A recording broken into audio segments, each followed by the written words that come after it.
मेरे ख्याल में 300 मील या 400 मील। तो ये दर हकीकत इंफॉर्मेशन का दौर है। जब इंफॉर्मेशन, मैं फर्स्ट हैंड चीजें बता रहा हूं, मैं वॉशिंगटन डीसी से 40 मील दूर अभी भी बैठा हूं। आई एम नॉट सिटिंग कि जहां पर दूसरा मेरा पैशन है, मेरा सब्जेक्ट मैटर है, क्योंकि आई एम अ लॉयर। और तीसरा मैं थर्ड और फोर्थ जनरेशन लॉयर हूं। के लिए ये जो है वेस्टर्न एक इन्फ्लुएंस है दुनिया में, उसको ख़त्म करने के लिए ब्रिक्स अब एक नई क़ुव्वत बन रहा है। जहाँ तक G20 का ताल्लुक़ है, वो तो मैं मानता हूँ कि बहुत हद तक अब इररिलेवेंट सा हो गया है। भारतीय मीडिया ने रूस में जारी ब्रिक्स इजलास में भारत की जानिब से पाकिस्तान की रुकनीत की हिमायत का इम्कान जाहिर कर दिया।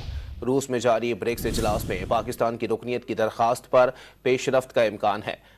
पाकिस्तान और चीन ने $6.8 अरब का ML1 मुआहदा यकमुश्त न करने का फैसला किया है।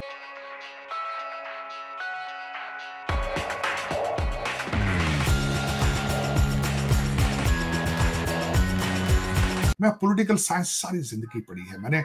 जमहूरियत मेरा सब्जेक्ट मैटर है, मेरा दुनिया के करंट अफेयर्स के बारे में, हिस्ट्री के बारे में, this is what I enjoy doing it. अब इसमें आखिरी चीज जो मैं कहना चाहूंगा, बिल्कुल किसी ने सही कहा था कि वोट डालने वाले से वोट गिनने वाला ज्यादा ताकतवर होता है।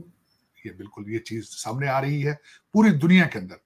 मुझे लग रहा है कि जमहूरियत, क्योंकि हमने इसको रिफॉर्म नहीं किया। एक और सपोर्टिंग आर्गुमेंट ये दूंगा, दुनिया के अंदर जब भी कोई सिस्टम क्रिएट किया जाता है आरजू, जब तक उसको टाइम टू टाइम रिफॉर्म ना करें, वो क्रैक्स आ जाते हैं, वो खत्म हो जाता है।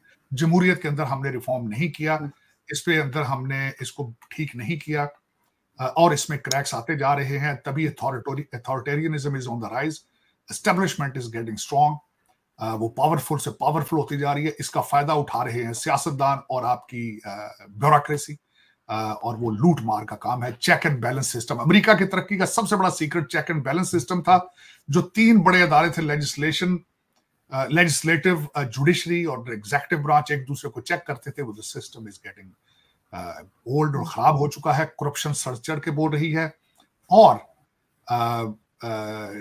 Democracy has become a rich mains club, plus they have a new partner now is establishment. सियासतदान जब 50 साल, जो बाइडन, बाबा बाइडन की बात करूंगा, जब वो 50 साल 52 साल वॉशिंगटन डीसी में रहा है, he had become an employee of the Washington DC, जिसको डोनाल्ड ट्रम्प साहब कहते हैं swamp. It has become a non-functioning town. I will drain the swamp. लेकिन पिछले 4 साल वो आके अपने लोगों को अपॉइंट नहीं करा सके। पिछली दफा वो परफॉर्म नहीं कर पाए। अब भी मुझे ये शक है कि क्या वो आकर 4 साल अमेरिका को सेव कर पाएंगे? क्या उनको एस्टेब्लिशमेंट काम करने देगी? क्या मिलिट्री इंडस्ट्रियल कॉम्प्लेक्स जो है उनके सामने डोनाल्ड ट्रम्प साहब खड़े हो पाएंगे? एक मुश्किल सवाल है। क्या CNN एक बहुत बड़ा इंस्टीट्यूशन है, ये जो फेक न्यूज है, क्या इसका सामना कर पाएंगे? क्या उनके अपनी रिपब्लिकन पार्टी की सपोर्ट उनको हासिल होगी? क्या अमेरिकन बच्चे जो आज अमेरिका के झंडे जला रहे हैं, इनके दिलों से अमेरिका की नफरत को डोनाल्ड ट्रम्प साहब साफ कर पाएंगे? ये बहुत बड़ा सवाल है। अब दूसरी बात, आपके रीजन में जाते हैं, 2 छोटी छोटी खबरें कवर करते हैं, इससे ज्यादा कि हम हमारे देखने वाले दोस्त जो हैं वो बोर होके तो वो साथ गाने ना लगा लें, वो भी बड़ा जरूरी होता है कि ह्यूमन माइंड इससे ज्यादा बातें सुन भी नहीं पाता, उसके एनर्जी सेल्स भी खराब हो जाते हैं। अब जो 2 चीजें हैं इस वक्त, सबसे बड़ी बात है कि ब्रिक्स जो है वो उसकी मीटिंग शुरू हो चुकी है, मीटिंग्स जारी हैं। मैंने बल्कि मोदी साहब की जो वहां पे मीटिंग थी उसको बड़े गौर से देखा है, और टाइमिंग के बारे में बात करना चाहूंगा कि what a wonderful work doctor Jaishankar has done. वो वर्क क्या है कि ब्रिक्स में जाने से पहले उन्होंने, भारत ने और चाइना ने अपने बॉर्डर को रिजॉल्व कर लिया। 3800 किलोमीटर की जो बॉर्डर है उसको उन्होंने रिजॉल्व कर लिया। इसकी टाइमिंग बड़ी सेंसिटिव है। इसलिए सेंसिटिव है, एक क्वेश्चन आता है कि भारत को इसमें बॉर्डर के साथ इसको भारत को इसमें से क्या मिला है? भारत को क्या मिला है?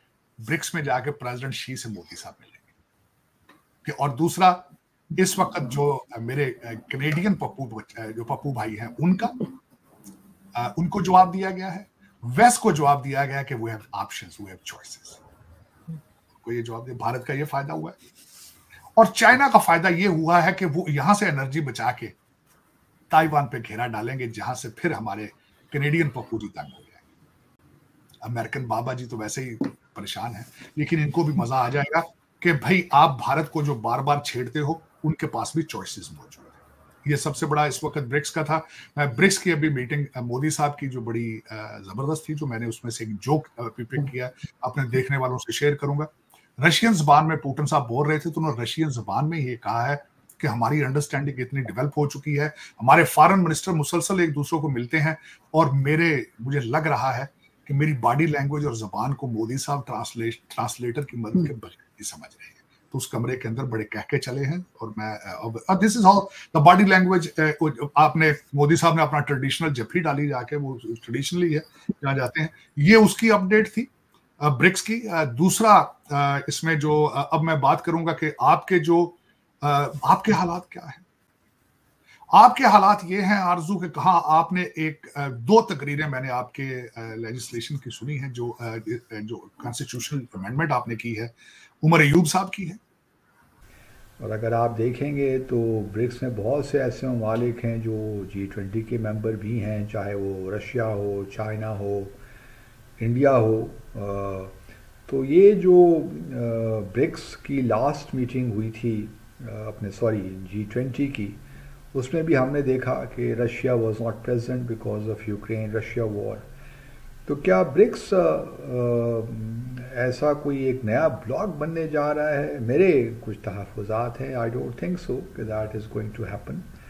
एक तो ये है कि ब्रिक्स के अंदर बहुत से इख्तलाफात हैं और काफ़ी ऐसे इश्यूज़ हैं जिन पे इंट्रा ब्रिक्स डिफरेंसेस काफ़ी ज़्यादा हैं, और चूँकि चाइना और हम देख रहे हैं भारत के दरमियान अब ईरान ने भी ज्वाइन कर लिया है ब्रिक्स को, फिर सऊदी अरब को भी कोशिश हो रही है कि वो भी फॉर्मली ज्वाइन करे। इसी तरह और ईरान और सऊदी अरब के ताल्लुकात आप जानते हैं, बल्कि UAE जो कि इस वक्त मेंबर बन गया है, उसके भी कुछ इश्यूज़ हैं ईरान के साथ, बल्कि टेरिटोरियल डिस्प्यूट्स हैं। तो सवाल ये पैदा होता है कि जब इतना ज़्यादा किसी भी तंजीम में इतने ज़्यादा इख्तलाफात हो इंटर स्टेट, तो फिर मुश्किल ही होता है कि वो अपने अहदाफ हासिल कर सके। हमने सार का भी हशर देखा, SCO भी उस तरह ही इनफेक्टिव है, और ब्रिक्स भी अगर आप देखिए 2009 में बनने वाली ये तंजीम वो कि अब एक्सपैंड हो रही है, लेकिन किस हद तक एक्सपैंड होगी वी डू नॉट नो, क्योंकि आज जो इस वक्त जो ब्रिक्स का हो रहा है सेशन सरप्राइज इजलास काजान में, ततारिस्तान का जो कैपिटल है और ये वोल्गा रिवर पे है काजान, तो उस पर भी यही बातें हो रही हैं कि जो है और मेंबर्स को लिया जाए ना लिया जाए। तकरीबन 30 के करीब ममालिक ऐसे हैं जिन्होंने इंटरेस्ट शो किया है, लेकिन अगर इतने ज़्यादा मेंबर्स हो जाएंगे तो फिर वानबीडली हो जाएगी ऑर्गेनाइजेशन। जो हशर G20 का हुआ वो फिर शायद यहाँ भी हो, जो मामलात UN में चल रहे हैं शायद वही यहाँ पे भी चलें। इस तरह अगर आप देखिए तो 57 मेंबर हो, IC का भी यही हशर है, वो भी बिल्कुल डिसफंक्शनल हो गया है। फिर आप कॉमनवेल्थ को ले लीजिए, वो भी जो है 53 उसके मेंबर हैं, वो भी कोई इतनी इफ़ेक्टिव नहीं है, छोटे मोटे कैपेसिटी बिल्डिंग के काम करते रहते हैं। वहाँ एक वर्कशॉप अरेंज करवा दी, किसी और मुल्क में दूसरी वर्कशॉप करवा दी, तो बस यही काम है, कोई ऐसा प्लान नहीं है कि जिससे दुनिया में पीस हो, प्रॉस्पेरिटी आए। तो यही हाल ब्रिक्स का भी है, लेकिन ब्रिक्स अगर ये फोकस करेगी इकनॉमिक रिलेशंस में तो शायद उसको कुछ कामयाबी हो जाए, क्योंकि एक तरफ तो ये न्यू डेवलपमेंट बैंक बनाया हुआ है, और फिर दूसरी तरफ एशियन इंफ्रास्ट्रक्चर इन्वेस्टमेंट बैंक भी बना हुआ है।